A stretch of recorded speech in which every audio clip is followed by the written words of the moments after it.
Quand je me suis lancé en politique, ma mère était tout le temps à les mambo, takufwa. Selon vous, quel est le grand frein à l'entrepreneuriat congolais aujourd'hui? Le grand frein à l'entrepreneuriat congolais, c'est le Congolais lui-même d'abord. La plus grande richesse de la République démocratique du Congo, ce n'est pas les mines, ce n'est pas notre sous-sol, ni même le sol. La plus grande richesse de la République démocratique du Congo, c'est le facteur humain.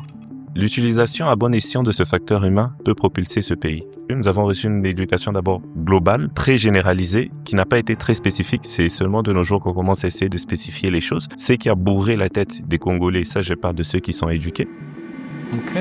Vous savez, un entrepreneur, c'est lui qui voit les opportunités là où personne d'autre ne les voit. Moi, je trouve que les populations qui vivent dans les zones rurales en République démocratique du Congo sont les plus grands entrepreneurs. Pourquoi? Parce que eux, ils travaillent pour eux-mêmes. Ils vont au champ, ils font leur propre champ, ils vendent leurs propres marchandises et ne dépendent pas d'un boss. C'est déjà de l'entrepreneuriat.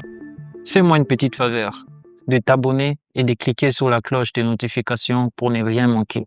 Ainsi de partager ce contenu à un proche ou à une connaissance.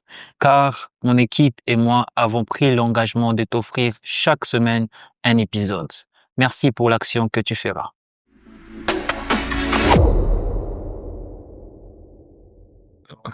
Bonjour, monsieur Ludovic. Bonjour. Vous allez bien? Non, ça va très bien. Et vous-même? Ça va très bien. Merci d'abord d'avoir accepté l'invitation. Merci de m'avoir invité. Exactement, nous sommes honorés, moi et toute mon équipe, que vous ayez accepté. Alors, on va parler sur une thématique qui est entrepreneuriat engagé, politique et leadership, construire de l'impact dans la réalité congolaise. Ok.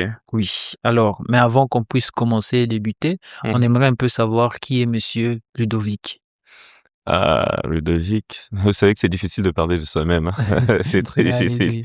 On va dire que Ludovic Bokouli, c'est un entrepreneur, mais il faut préciser un entrepreneur social, en politique, conférencier, coach, un père de famille, époux, un frère et pour certains et ami pour d'autres. On va dire ça comme ça. Juste en bref, c'est ça. Oui, oui. Ok, d'accord. Bon. Qu'est-ce qui vous a poussé premièrement d'abord à entreprendre ici en RDC? Bon, entreprendre en RDC, je veux dire que j'ai commencé à entreprendre, ça fait quand même longtemps, ça fait depuis 2014-2015 par là. Et c'était, comme je me suis présenté, j'ai dit que je suis un entrepreneur social, c'était dans le cadre de l'émancipation de la jeunesse, la lutte contre l'environnement, pour l'environnement, la vulgarisation de la nouvelle citoyenneté, parce que je trouvais que il y avait beaucoup de jeunes qui n'aimaient pas assez notre pays. Alors j'avais créé une organisation pour, au départ, pour ça, c'est-à-dire essayer de promouvoir l'entrepreneuriat des jeunes à travers des conférences, à travers de lever des fonds pour permettre à certains qui n'ont pas assez de fonds de lancer leur petit business tout en les accompagnant. Et surtout pour la nouvelle citoyenneté, comme je l'ai dit, et il était nécessaire pour moi de faire comprendre à la jeunesse qu'il était important d'aimer son pays, de travailler pour son pays, d'aider nos dirigeants, même si on dit qu'ils ne font pas assez, mais les aider à avoir une meilleure gouvernance. Et bon, c'était parti par ce souci-là. J'ai commencé à entreprendre juste par ce souci, parce que je voulais essayer de bouger les lignes, changer les choses, arrêter de se plaindre mais agir. Donc, c'est au moment où vous avez décidé d'arrêter de vous plaindre et agir Ouais. que cela est venu en vous, a suscité en vous. Oui, arrêter de me plaindre, agir. Et il faut dire aussi que je voyais un peu ce qui se passait en Afrique de l'Ouest. Je voyais que la jeunesse là-bas se bougeait. Ils entreprenaient dans différents domaines, que ça soit dans les business, que ça soit dans la technologie, que ça soit dans l'entrepreneuriat social comme moi, à travers les ONG, à travers les levées des fonds, les ASBL, etc. Et je trouvais que les jeunes ici n'entreprenaient pas assez. Les jeunes ici ne faisaient pas grand-chose. On attendait tous que tout puisse venir vers nous. Hein. Bon, après, c'est normal. Hein. Nous avons été colonisés par les Belges. C'était le paternalisme. Donc, nos parents ont attendu que tout vienne vers eux. J'ai trouvé aussi que nous, les jeunes aussi, on attendait que tout vienne vers nous. Et je me suis dit non, ça doit s'arrêter. On doit montrer à cette jeunesse congolaise qui est une grande jeunesse, Mhm. qu'on a du potentiel et qu'il fallait exploiter ce potentiel. Et c'est comme ça que j'ai commencé. Et, euh, et voilà jusqu'à aujourd'hui. Alors, c'est quoi qui a suscité en vous pour choisir d'abord la jeunesse? Bon, j'étais moi-même jeune. J'étais jeune. Bon, je le suis toujours, je pense, j'espère. Oui. Euh, J'étais jeune et c'était plus facile pour moi de travailler avec les gens de mon âge parce que je trouvais que ils me comprenaient assez. Pour vous dire, à l'époque, même mes parents ne comprenaient pas trop ce que je faisais, en fait. OK. Je vais vous raconter une anecdote. J'avais commencé une campagne pour distribuer des drapeaux dans les écoles.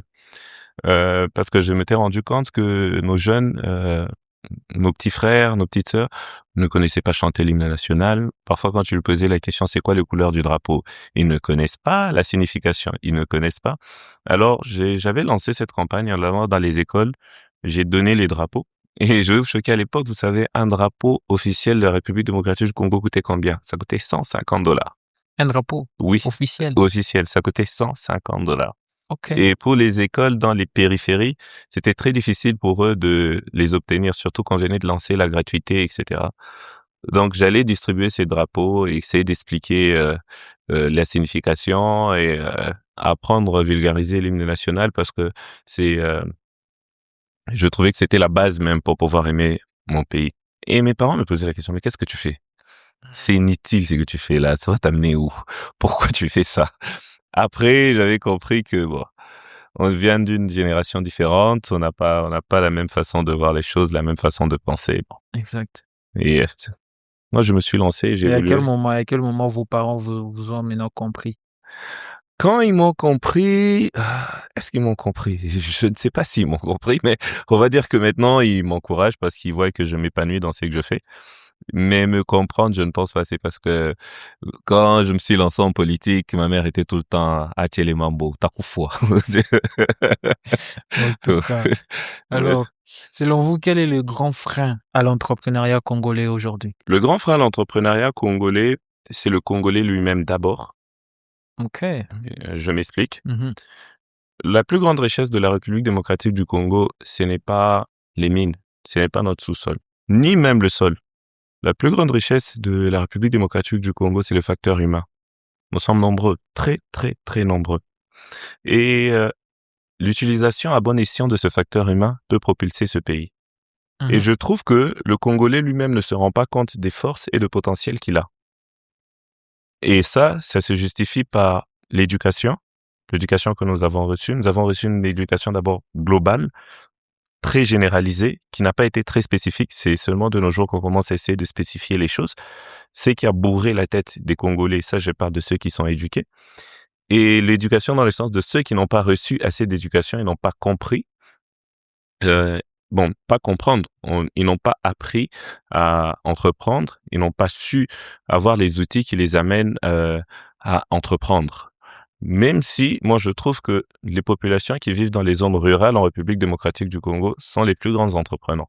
Pourquoi? Parce que eux, ils travaillent pour eux-mêmes. Ils vont au champ, ils font leur propre champ, ils vendent leurs propres marchandises et ne dépendent pas d'un boss. C'est déjà de l'entrepreneuriat. Mhm. Donc, les populations rurales entreprennent, mais sans réellement comprendre la chaîne d'approvisionnement, sans comprendre le business model, tout sans comprendre comment vendre, à qui vendre et comment le faire, à quelle période. Euh, ça demande aussi une certaine éducation pour eux. Nous, dans les populations citadines ici, nous avons été éduqués, mais nous avons été bourrés et sans aller dans la spécificité, ce qui fait que ça nous empêche parfois de voir les opportunités. Vous savez, un entrepreneur, c'est lui qui voit les opportunités là où personne d'autre ne les voit.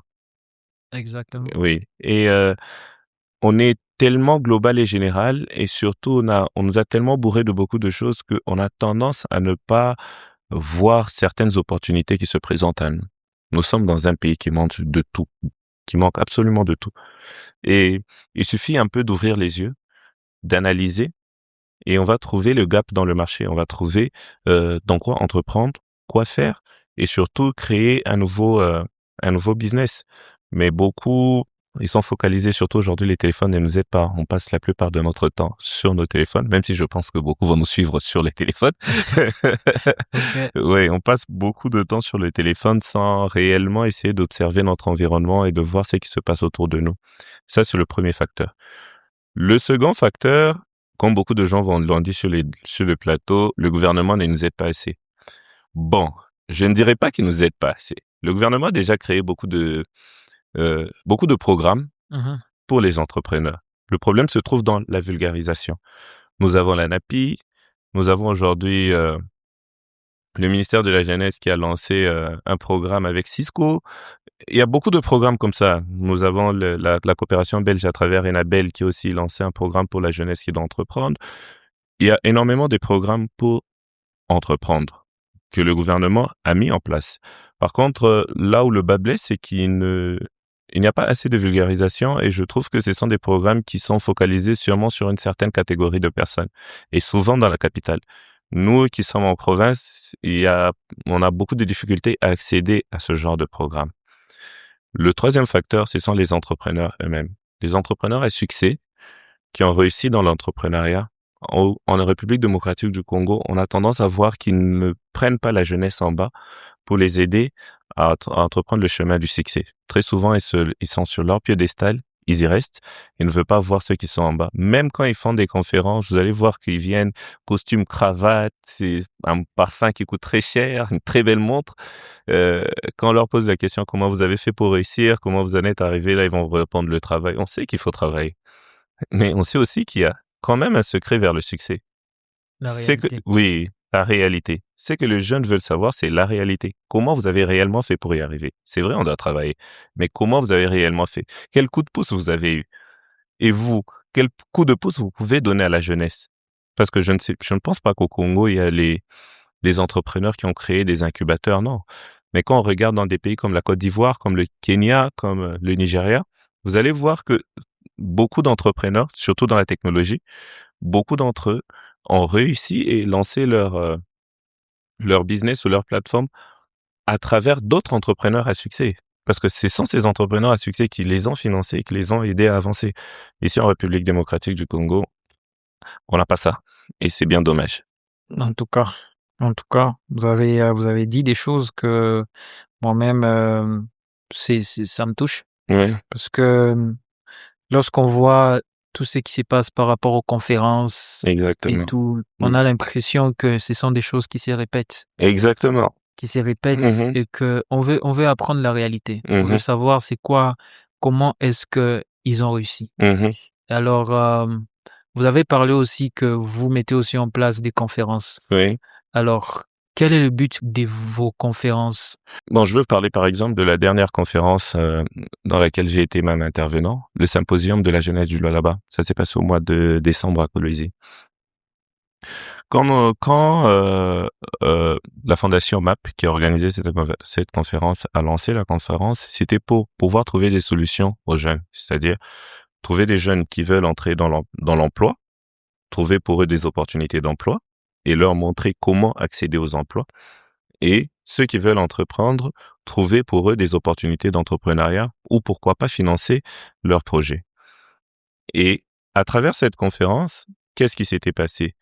Ils ont mis en place, par exemple, pour l'emploi, ils ont appelé la directeur générale de l'ONEM, qui est l'Office national de l'emploi, ils ont appelé la conseillère du chef de l'État en matière d'emploi pour venir parler avec la jeunesse comment accéder aux emplois.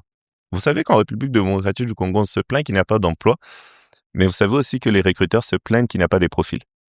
Non, mais je sais qu'au moins que en République démocratique du Congo, il y a beaucoup qui manquent d'emploi et beaucoup cherchent du travail. Oui, beaucoup de monde, je vais vous expliquer, comprenez-moi. Oui. Beaucoup de monde en RDC cherche du travail et beaucoup de recruteurs Mhm. cherchent des profils adéquats. OK. Donc, quand vous entrez sur la base des données des recruteurs qui envoient les offres d'emploi sur le marché, il y a énormément d'offres d'emploi. En République, ici, il y en a beaucoup. Il y a beaucoup d'offres d'emploi. Cependant, il n'y a pas de profil adéquat à ces emplois qui sont demandés. Hmm. Oui. Et vous savez, la raison, c'est pourquoi. C'est quoi La la raison? raison, c'est que les formations et les emplois demandés de nos jours ne correspondent plus aux formations et aux études que nous, les jeunes, nous faisons à l'université. Ok, donne-moi d'abord un exemple. Je vais vous donner un exemple. Moi, par exemple. Moi, je travaille dans l'approvisionnement, Ok. le procurement. Citez-moi une faculté, là, on enseigne le supply chain management ici au Congo. Je pense. C'est-à-dire la gestion des stocks, les achats, tout ça là. Non. Il y en a pas. Non, je suis pas en tête. Aujourd'hui, si vous entrez sur les offres d'emploi en République démocratique du Congo, le nombre des entreprises qui cherchent les gestionnaires de stock, les acheteurs, les spécialistes en transport, etc. Il y en a énormément. Mais ce sont généralement ceux qui font des études commerciales, non? Bon, ok. Mais quand vous faites les études commerciales, c'est Oui. très différent de la chaîne d'approvisionnement. Ok. C'est totalement différent parce que dans le commercial, on vous apprend la vente. Mhm. Mais là, on cherche des gens qui savent acheter et qui savent gérer ce stock. Or, dans nos universités aujourd'hui, il n'y en a pas. Aucune, en tout cas, à ce que je sache, aucune université ne donne ça. C'est juste un exemple. Mais il y en a beaucoup. On va prendre la gestion des projets. C'est juste un seul cours à la faculté d'économie. Il y en a pas. Non, c'est un cours à la faculté d'économie. Ce n'est pas toute une filière. Or, les gestionnaires des projets, on les recherche beaucoup aujourd'hui. Ok. Vous voyez, il y a beaucoup d'exemples comme ça. C'est que moi, je vais demander aux jeunes qui nous suivent, quand on termine l'université, qu'on veut se lancer sur le marché de l'emploi, il faut chercher à être concurrentiel. Et pour être concurrentiel, regardez d'abord les offres dans votre région. Quelles sont les offres majoritaires qu'il y a? Par rapport aux études que vous avez faites, c'est que les lacunes que vous avez, allez vous former. Il y a l'INPP, il y a beaucoup de centres de formation. Allez vous former même en ligne. Formez-vous pour vous permettre d'être concurrentiel sur ce marché-là. Donc là, on parle, je vous disais, par rapport à l'emploi. Voilà pourquoi je fais des conférences, parce que ça, je sais que beaucoup de jeunes ne le savent pas. Et ils doivent vraiment s'informer sur ça. Sur le volet entrepreneurial, comme vous savez, nous vivons dans un pays là où on a un gros manque d'accès au financement. Mhm. C'est très difficile d'accéder au financement. Du coup, on n'a pas notre propre banque. On n'a pas notre propre banque et les banques que nous avons ont des taux d'intérêt extraordinaires qu'un jeune ne peut pas se permettre. Alors, ce que nous essayons de faire, c'est trouver des entrepreneurs ou des hommes d'affaires qui ont cette volonté de pouvoir financer des projets sérieux. Donc, quand nous faisons nos conférences, nous apprenons d'abord aux jeunes comment entreprendre, c'est-à-dire c'est quoi un business model, quel genre de business tu te lances, c'est un business to business ou business to consumer. On essaie un peu de faire comprendre aux jeunes quelles sont les étapes à entreprendre et quel est le problème du marché. Faire une étude de faisabilité, les apprendre à faire un business plan, suivre leur business plan, etc. Après ça, nous essayons de voir avec les différents partenaires que nous avons d'essayer de financer les projets sérieux et les projets cohérents. C'est ça que nous faisons. Ok. Donc, c'est Mais pour ça que j'organise des conférences. Mais il y a des situations où les choses arrivent, où il y a un jeune qui a un projet, qui vient avec un projet, et son projet qui est bon, et il passe tous ces processus-là, et il a le financement. Mais après qu'il ait le financement, il disparaît. Bon, la jeunesse congolaise et ses problèmes. Et après, moi, je trouve que les jeunes qui font ça, ce ne sont pas des jeunes ambitieux. C'est pourquoi, quand nous lançons les financements, nous lançons sur un mécanisme de suivi. On ne donne pas l'argent à quelqu'un pour son business. On donne l'argent au business. Et il faut faire vous savez, il y a un problème ici chez nous. Les gens oublient, ou je ne veux même pas dire oublier, ils confondent l'argent de leur business avec leur propre argent. Ils pensent que son business, c'est ça son portefeuille. Non, non, non, non, non. Normalement, quand tu lances un business, toi-même d'abord dans ton business, c'est le business qui doit même t'octroyer un salaire. Exact. Ce n'est pas dire que l'argent total qui se trouve dans la caisse de ton business t'appartient. Ça ne t'appartient pas, ça appartient au business. D'abord, il faut faire comprendre aux jeunes cette différenciation des choses pour les aider à ne pas piocher dans la caisse. Mais bon, comme vous l'avez dit, avec le contexte congolais et la crise qui bat son plein, surtout au mois de janvier, c'est vrai que c'est tentant pour un jeune de prendre l'argent et disparaître. Ok. Vous avez opté, vous avez postulé et participé aux élections qui se sont passées. Pourquoi avoir décidé de vous engager Exactement. Pour moi, la politique, c'est une vocation. Je viens d'avoir d'une famille de politiciens et j'ai baigné dans ça depuis l'enfance et j'ai toujours aimé la politique et j'ai toujours voulu la faire parce que bon, beaucoup aujourd'hui vont en politique pour l'argent et tout le tralala qui va avec. Moi, c'est pas pour faire euh, comme beaucoup font quand ils sont devant des médias, ils racontent pour faire plaisir à la population. Non. Pour ceux qui me connaissent réellement, ils savent que c'est quelque chose que j'aime profondément et je suis passionné par ça. Et j'ai postulé surtout aussi parce que je trouvais que beaucoup de nos représentants dans les chambres du Parlement, que ce soit l'Assemblée nationale ou à l'Assemblée provinciale, ne nous représentaient pas assez. Surtout notre jeunesse à nous ne nous représentaient pas assez. C'était des gens qui allaient là-bas sans discours, qui n'aidaient pas réellement la population et qui ne trouvaient pas réellement des solutions pour cette même population. Alors, je me suis décidé de postuler pour essayer d'amener la vraie voix de la jeunesse euh, dans ces différentes instances, essayer de changer les choses. Mais c'était une très, très, très belle expérience. Très, très, très, très belle. Et qu'est-ce que vous avez en tiré de tout ça? Bon, j'ai découvert un côté de notre pays et de nos villes qui m'ont beaucoup attristé. Vous savez, quand on vit à Lubumbashi, on ne se rend pas compte réellement qu'il y a des zones très compliquées dans notre ville, hein. Je vais vous donner un exemple. Vous avez déjà essayé de faire un tour au camp assistant. Vous Camp connaissez où ça se assistant. trouve? Oui, j'ai entendu parler de camp Derrière assistant. le Grand Labo. Oui. Vous savez, c'est en plein centre-ville. Mais quand vous dépassez le Grand Labo, vous entrez dedans jusqu'à ressortir à Kamalondo. Non, vous avez posé la question si je suis réellement encore à Lubumbashi. C'est une autre zone. Non, non, non, c'est compliqué. Et il y a énormément de quartiers comme ça. J'ai découvert aussi un quartier en venant du Bel-Air. Je connaissais pas trop. Ça s'appelait le quartier Congo. Oh, donc tout ça, vous avez découvert, c'était dans la campagne. Dans la campagne. Ok. Et parce qu'il fallait voir tout le monde. Il fallait. Ok. Et j'ai découvert des réalités qui m'ont encore poussé plus à vouloir entrer dans l'arène politique pour essayer de changer certaines choses. Ne fût-ce que juste pour donner une bonne hygiène de l'eau et de l'électricité à nos populations. Parce que je vous dis la population congolaise, elle souffre beaucoup.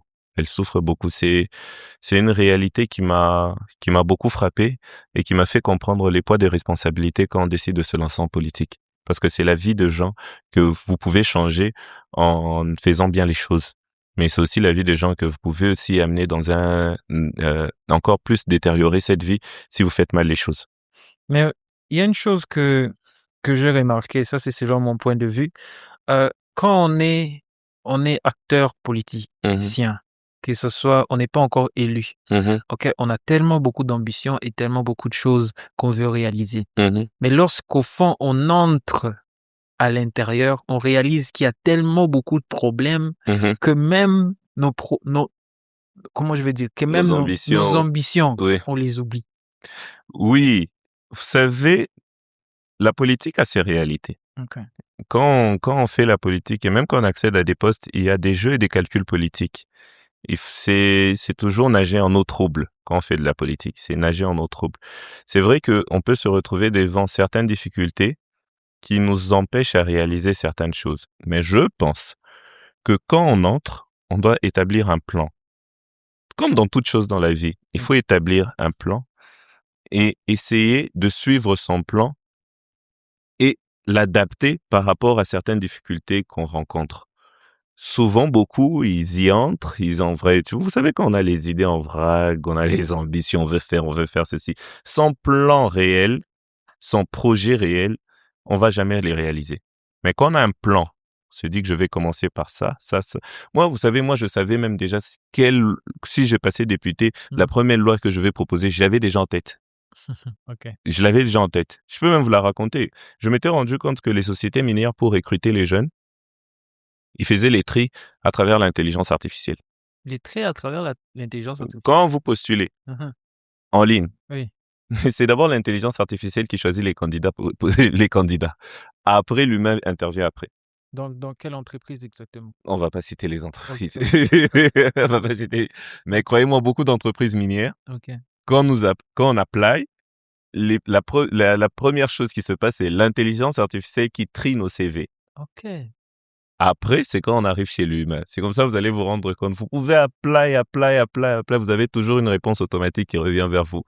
Merci d'avoir apply chez nous, etc. Malheureusement, nous ne pouvons pas parce que l'intelligence a déjà euh, un modèle de CV et des critères qu'il met à côté. C'est-à-dire, lui, il s'attend à une et une chose. C'est qui est discriminatoire. C'est qui est discriminatoire. Et moi, je voulais vraiment instaurer une loi pour interdire aux entreprises de le faire. En termes de recrutement, c'est un facteur humain. C'est pour ça qu'on appelle les ressources humaines. C'est un facteur humain. Ce sont les humains qui doivent d'abord lire les CV des différentes personnes et savoir quel CV est bon et quel autre ne l'est pas. Mais quand c'est l'intelligence artificielle, c'est discriminatoire parce que si l'intelligence sait que pour tel poste, il faut un homme grand, noir, de teint noir, âgé de tel âge à tel âge, etc., qui a fait telle ou telle autre expérience, il va automatiquement prendre ces gens et mettre tous les autres CV à côté, que ce soit une femme qui est peut-être compétente pour ça, mais on va le mettre à côté. Et je trouvais ça discriminatoire et je me disais, si je vais au Parlement, il faut une loi sur l'intelligence artificielle. Qui, j'ai remarqué, personne n'y a pensé jusqu'à aujourd'hui. L'intelligence artificielle au Congo. Donc, vous dites que vous voulez... L'idée était d'instaurer une loi. Oui, il faut réguler cette histoire. Okay. Beaucoup de pays le font en Europe, au Nigeria, etc. Mais ici, non. Il faut vraiment réguler cette histoire, sinon on court vers notre perte. Ok. Vous pensez que l'IA, il peut prendre... La place des hommes? Oui. Ça prend déjà la place des hommes. Ouais, ça fait un certain travail Oui, dans certains oui. domaines, oui. Ça, surtout dans votre domaine de la communication. C'est catastrophique. Oui, c'est quand même catastrophique parce que même sur les réseaux, on se fie vraiment dans tous les détails, on doit regarder vraiment tout parce que même votre visage, on peut paraître que c'est vous. Oui. Mais c'est pas vous réellement. Exactement. Donc, c'est quelque chose vraiment qu'il faut prendre en compte. Exactement. Regarder ça des près. Exactement. Oui. Donc, on est d'accord. Oui, on est d'accord. Oui. Entre idée et la réalité sur terrain, où sont brisés les projets ici en RDC? La procrastination. Ok. Surtout dans la jeunesse. Ça, c'est le premier facteur. Il y a un second. Le premier, c'est la procrastination. Pourquoi nous, on a tendance, en tout cas au Congo, à remettre tout à demain. Et qu'on arrive demain, après-demain, après-demain, après-demain, jusqu'à ce que on tue l'idée dans l'œuf. Parfois, on a des bonnes idées. Ce qui nous manque, c'est juste agir. Aller sur le terrain et faire ce qu'il y a à faire. Chers jeunes, il faut éviter ça. C'est un démon, la procrastination. C'est un gros démon. Il faut arrêter de remettre à demain. Il faut se lever, quitter son lit, mettre son téléphone à côté et agir. La deuxième chose, c'est la réalité du terrain. Beaucoup ont des bonnes idées, mais quand ils arrivent sur le terrain, ils se rendent compte que c'est difficile. Au lieu de foncer, de continuer à se battre pour réussir, parce que ce n'est jamais facile. Ce n'est jamais facile. Il faut se dire, il faut savoir. La vie n'est pas facile. La vie, c'est pas un cadeau. Il faut se battre pour y arriver. Parce que même Jésus, qui est notre modèle à tous, pour arriver à sa mission, il a dû se battre. Il a dû souffrir. Il a dû faire le chemin de la croix. Il a dû être cloué à la croix. Parce que c'est ça, la vie. Elle n'est pas facile. Elle est très difficile. Alors, quand on a son idée, on se lance. Que ça soit difficile, que ça soit compliqué, que personne ne vous soutienne, etc. Allez-y. Mais beaucoup se découragent. Et à la fin, ils remettent tout ça sur la tête du gouvernement. Vous avez tellement trop martelé sur les faits que... Parce que c'est de la paresse. Ok. C'est de la paresse. Vous avez lancé votre structure, que j'apprécie. Merci. Quand j'ai reçu l'invitation, je suis allé un peu suivre. Je trouvais que la qualité, le professionnalisme, c'était bien fait. J'apprécie. Je sais que ça n'a pas été facile. Oui. Je sais que vous continuez à vous battre. Je sais que vous avez une vision et que vous visez quelque chose. Exact. Vous ne le faites pas pour rien. Oui. C'est pas facile, mais vous y allez. Est-ce que vous êtes resté chez vous à la maison, vous êtes mis, non, le gouvernement, de toutes les façons, ça nous aide pas. L'Internet au Congo, ça coûte cher. Je veux pas lancer. Non. Vous l'avez lancé. Oui. Mais on est d'accord que 80% des jeunes, si on leur demande pourquoi tu ne lances pas ton idée, on peut sortir là. Ils vont dire non. Ah mais tu sais dit, le gouvernement. C'est de la paresse. C'est de la paresse. Je suis tout à fait d'accord avec vous sur ce point. Je crois que c'est Kennedy qui avait dit que te demande pas, c'est-à-dire c'est une phrase célèbre, te demande pas ce que l'Amérique a fait pour toi, demande-toi ce que tu as fait pour l'Amérique. Nous, les Congolais, je pense que nous devons aussi nous demander, on se plaint, qu'est-ce que nous on a fait? Qu'est-ce qu'on a fait pour changer notre quotidien? OK. Alors, si je dois entrer dans ça, il y a les secteurs privés et les secteurs publics. Mhm, Dans les secteurs privés, on peut dire que non, moi je peux être entrepreneur, mhm, j'ai une idée ou un projet, mais qui est relié au secteur privé. mhm. Mais dans les secteurs publics, il est quand même aussi très difficile d'avoir des opportunités. Oui, il faut être honnête avec nous-mêmes, c'est vrai, hein. Ouais. C'est vrai. Et sur ce point, je rejoins tout le monde quand on dit que le gouvernement ne nous aide pas assez. Le parcours de combattant pour obtenir les documents. Non. Non, non, non, la lenteur administrative en République démocratique du Congo, c'est terrible. Et pour ouvrir une entreprise et avoir tous les documents complets, il faut compter au moins avoir un minimum de 500 C'est pas normal parce que dans un pays là où 80% de la population vit avec moins de $3 par jour, c'est pas normal. C'est pas normal. Quand vous allez dans un pays comme l'Afrique du Sud, qui est d'ailleurs développé, Mhm. on ouvre son entreprise sur Internet avec 200 rand. Exact.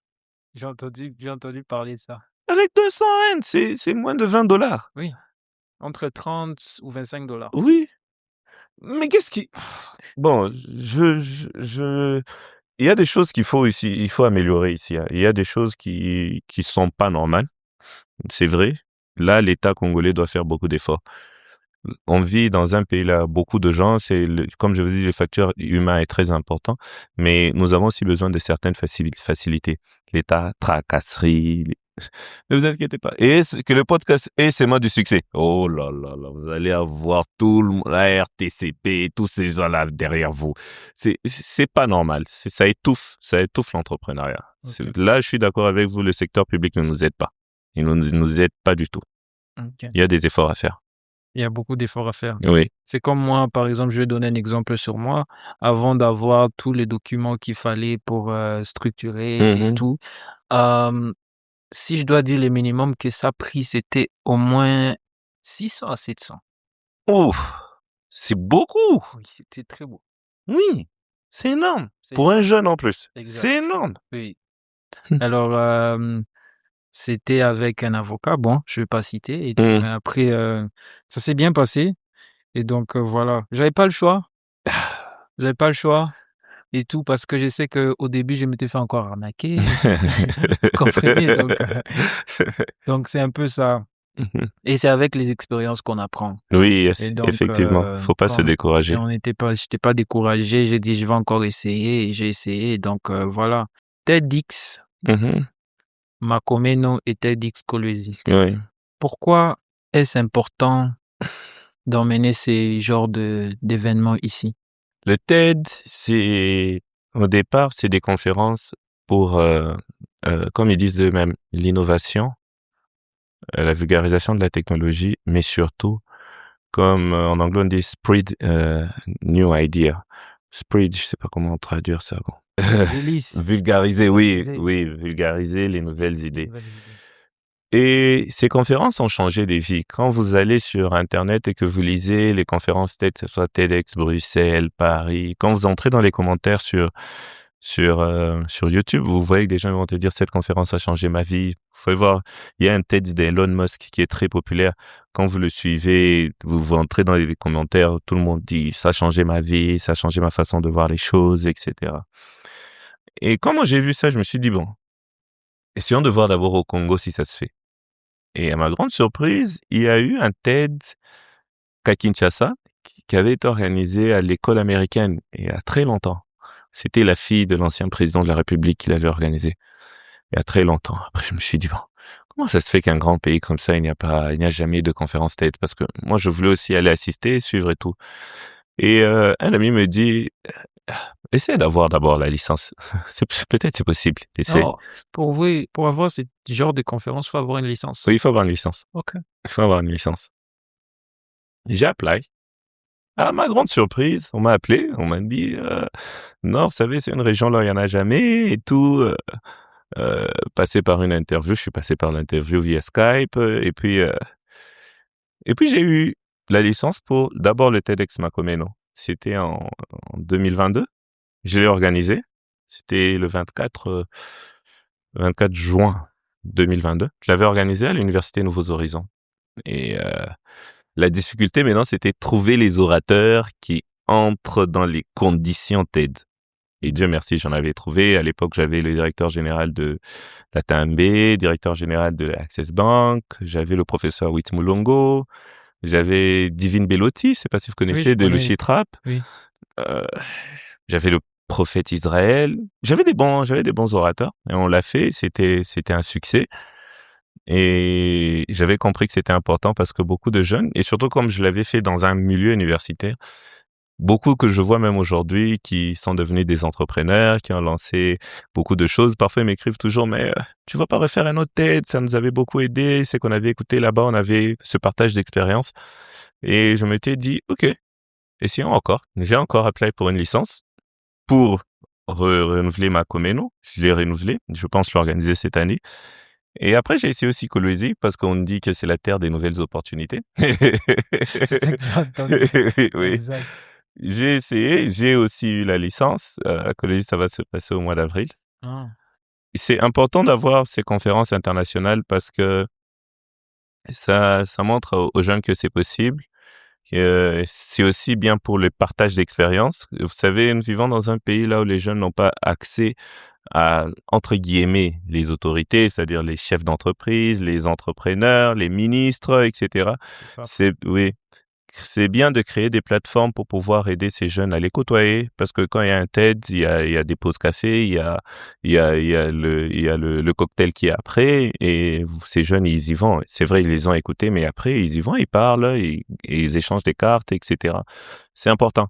Ça rapproche et ça détruit certaines lignes et certains parcours difficiles pour accéder à certaines personnalités. C'est pour ça que je fais ces conférences.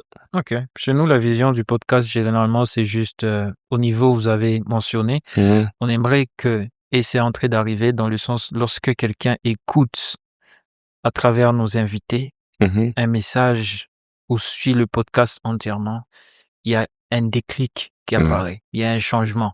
Et pour nous, c'est justement la fierté. Et vous faites bien, vous faites bien. J'ai suivi ma sœur Sarah qui était ici. Oh, C'était inspirant. OK. Merci beaucoup. Alors, peut-on réussir en RDC sans compromettre à ses valeurs? Oui. Les valeurs, c'est ça même l'homme.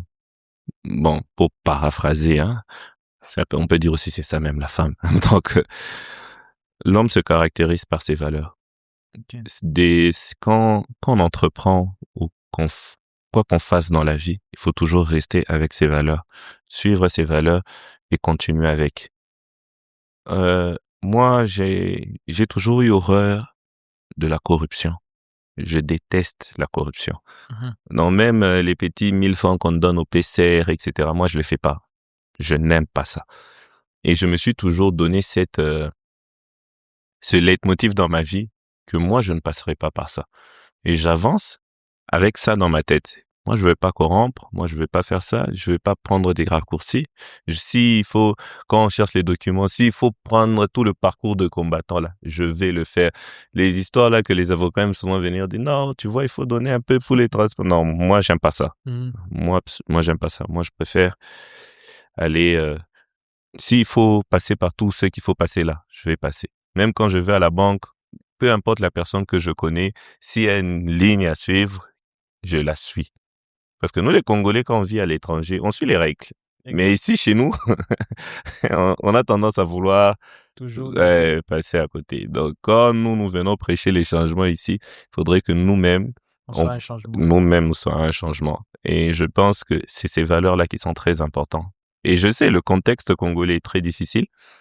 Je ne blâme pas les gens qui font ça. Je veux pas dire que moi je ne l'ai jamais fait. Ça m'est aussi arrivé de le faire parce que on vit dans un pays là où il faut le faire parfois.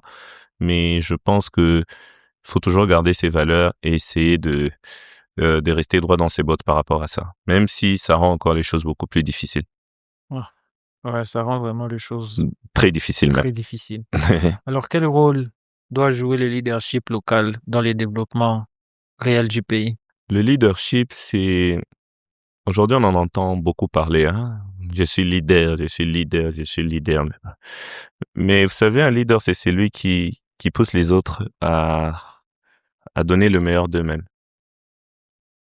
je pense le leader, c'est celui qui se sent fier. Vous voyez, vous avez votre équipe. Mhm. Je pense que ça vous rendrait très fier si vous voyez que les personnes avec qui vous avez travaillé ont émergé dans ce dont vous les avez donné les opportunités d'émerger. Exact. Et moi, je pense que c'est ça le leader. Et si ce leader doit avoir cette mentalité dans nos communautés locales, je pense que les choses changeraient dans notre pays. Si on essaie de pousser tout le monde à toujours montrer le meilleur d'eux-mêmes. Et c'est très important. Donc, le leadership joue un rôle central. Ça joue un rôle central dans le pays. Oui, ça joue un rôle central dans le pays. C'est pour ça d'ailleurs beaucoup de choses ne marchent pas parce que bon, bref, on va pas évoluer sur ça. Est-ce que vous avez comment je vais dire, des mentors? Oui, hein. Quelqu'un que vous voyez et que vous admirez, vous dites que, ah ouais, cette personne, c'est un leader et je peux suivre ses pas. Oui, j'en ai. C'est le mentorat qui nous pousse aussi à se dire, ah, je peux foncer, je peux faire ceci, je peux faire ceci. Et c'est dommage que au Congo, on a tué nos héros, hein. C'est-à-dire, on n'a pas assez vulgarisé les choses que les héros congolais ont fait. Je pense aux gens comme les Mamadou Ndala, je pense aux deux qui accompagnaient Lumumba quand on l'a tué. On parle de Lumumba, on parle très rarement d'Mpolo et Okito, qui sont aussi allés au sacrifice suprême. Et beaucoup d'autres. Au Congo, on a tendance à oublier nos leaders et nos héros, nos mentors. Et c'est dommage parce que les jeunes n'ont pas des Congolais, des jeunes Congolais sur qui s'appuyer, se dire là, c'est mon mentor, j'aimerais faire comme lui. De nos jours, il y en a pas. Mais oui, moi j'en ai. Je vais vous étonner, moi d'ailleurs, c'est souvent dans le sport que je trouve mes mentors. Comme Michael Jordan, pour moi, son parcours, pour moi, c'est une inspiration. Quelqu'un qu'on ne voulait pas par toutes les équipes universitaires devenir la légende du sport et le meilleur de tous les temps. Ça montre que par le travail, on peut faire. Le travail et la détermination, on peut faire, non? Il y a des gens comme Jordan, il y a le capitaine Traoré au Burkina Faso, il y a une dame que j'aime beaucoup, Nathalie Ambe. Je sais pas si vous connaissez. Non. Oui. Il y a Nathalie Ambe que j'aime beaucoup. Oui, il y a Winnie Mandela. J'ai des mentors. Oui. Ok. Alors, comment conciliez-vous engagement public, entrepreneurial et vie de famille? La vie de famille et tout ça, faut trouver une épouse qui vous soutient. Ok. Il faut trouver une épouse qui vous soutient. Il faut trouver quelqu'un qui comprend votre vision. Moi, c'est pas parce que c'est mon épouse, mais je veux donner un témoignage qui m'avait beaucoup touché. Vous savez, quand j'avais postulé sur 2 villes. J'avais postulé aux élections provinciales à Likasi et aux municipales ici dans la commune de Lubumbashi. Et comme je ne pouvais pas être partout en même temps, je devais faire campagne à Likasi et c'est mon épouse qui faisait ma campagne ici à Lubumbashi. C'est elle qui sortait, allait mettre les affiches à travers la commune, qui marchait des kilomètres, etc. Et tout le monde au parti ils étaient surpris. Ils disaient, mais ta femme te soutient vraiment dans ce que tu fais. J'ai dit non, c'est parce qu'elle a compris. Elle a compris. Elle sait que euh, ma vision dépend aussi d'elle. Mes ambitions et mon avenir dépendent aussi d'elle et elle devrait lier aussi sa vie et ses ambitions à mes ambitions et à ma vie et suivre une seule vision. Et donc, pour concilier, avoir une certaine vie de famille, il faut d'abord une personne qui vous comprend dans ce que vous faites. Mais aussi, il faut savoir créer le temps. C'est vrai qu'on peut toujours courir, mais à un moment, il faut créer le temps. Il faut être là pour sa femme et être là pour ses enfants. C'est important aussi. Yeah. Ça donne un équilibre. La vision. C'est Ouais. la vision qui est la base. Exactement. S'il n'y a pas de vision, celui-ci va à gauche, l'autre va à droite. La droite. Et c'est un désordre. Oui, c'est un désordre. Un homme doit être équilibré. Et souvent, l'équilibre, c'est l'épouse qui l'apporte. Et quand vous n'avez pas la même vision, vous comprenez pas réellement, ça mène à un désordre. Vous serez dépassé. Un déséquilibre. Oui, un gros déséquilibre, et c'est pas intéressant. Ok. Et si vous avez un message direct à adresser aux jeunes entrepreneurs congolais, que serait ce message? Tout le long du podcast, j'ai donné beaucoup de messages. Oui, ça c'est pour quand même pour clôturer là. Ah S'il y a un oui, message direct, il faut croire en vous. Il faut se battre pour réussir ce que vous avez comme ambition, comme objectif. Il faut se battre. Il faut, il faut s'inspirer des personnes qui réussissent. C'est important. Ça vous encourage. Il faut éviter la négativité. Vous savez, je sais pas si c'est la mentalité congolaise ou quoi, quand vous voulez lancer quelque chose, il y a toujours des gens autour de vous. Ah, Bistabamba, laisse cette histoire. Ce genre de personnes-là qui vous découragent tout le temps, il faut les éloigner de vous. Elles amènent des ondes négatives sur vous et parfois vous empêchent d'évoluer. Il faut les éloigner de vous. Rester positif, croire en vous et surtout éviter la procrastination. Il faut éviter de remettre les histoires à demain. J'insiste sur ça parce que je sais. ça c'est la grande base. Oui. Alors, une dernière question qu'on pose généralement à tous nos invités. Qui est-ce que vous aimeriez voir dans cette chaise? Ah, ici. Oui. Michael Chibouit. Vous connaissez Michael Chibouit? Ah oui, je connais. Michael Chibouit. Mon frère, il faut venir. Il y a un MC que j'aime beaucoup. Si vous l'invitez, ça va faire un bon podcast. Mr. Thank You. Oh, Il faut le faire venir. Il a beaucoup à raconter. Ça va inspirer beaucoup de gens. merci beaucoup. Merci à vous.